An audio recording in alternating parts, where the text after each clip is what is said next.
from our digital devices. We can be as distracted by our fears and anxieties, and other aspects of our non-academic life, as we can by our phones and laptops.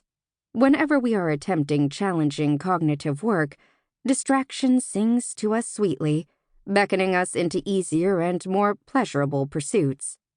But the education supported by attention brings greater and more meaningful rewards than the temporary bursts of pleasure we can get from our distractions, and it can give us the cognitive tools we need to manage our fears and anxieties during times of crisis.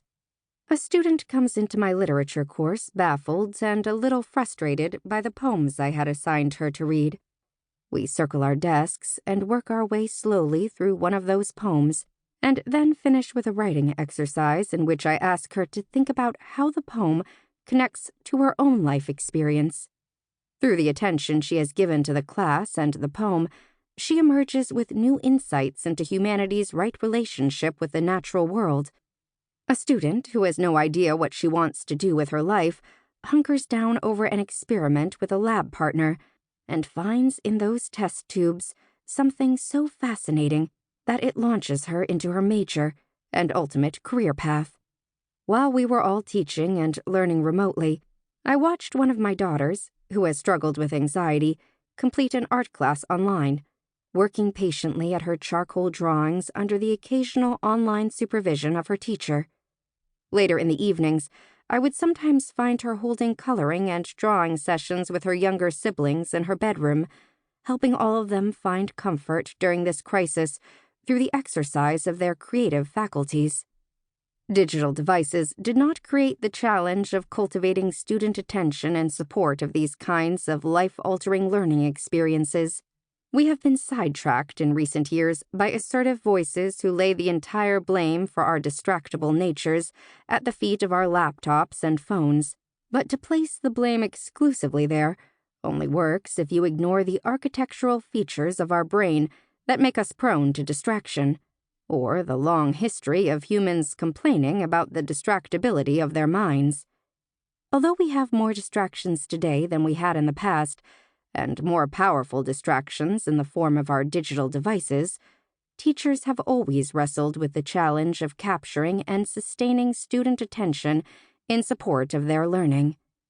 To overcome that challenge, we need to turn our heads away from distraction and toward attention. Our challenge is not to wall off distractions. Our challenge is to cultivate attention and help students use it in the service of meaningful learning. This book emerges from my convictions about the essential role of attention to education. It offers many recommendations for how to make attention a priority in your classroom, from the building of community and the design of your course to the structuring of your class period and the development of creative new teaching strategies. I hope that you will find in here a new understanding of the role that attention can play in student learning, new tools for cultivating the attention of your students, and fresh enthusiasm for the task.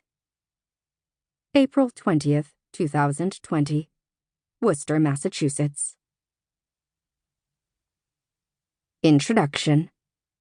From distraction to attention. In the early 1930s, British author E.M. Delafield published a short novel about an Englishwoman whose literary aspirations bumped up against the drudgeries of life with an indifferent husband, 2 precocious children, and the challenges of everyday household management. It proved such a hit that Delafield produced multiple sequels in the years that followed. In the second installment, The Provincial Lady in London, the title character has scored an unexpected success with her own first novel.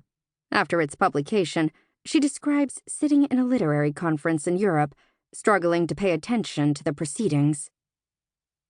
Literary conference takes place in the morning. I'm sorry to find attention wandering on several occasions to entirely unrelated topics, such as companionate marriage, absence of radiators in church at home, and difficulty in procuring ice. Make notes on back of visiting card in order to try and feel presence at conference in any way justified. Find these again later and discover that they refer to purchase of picture postcards for Robin.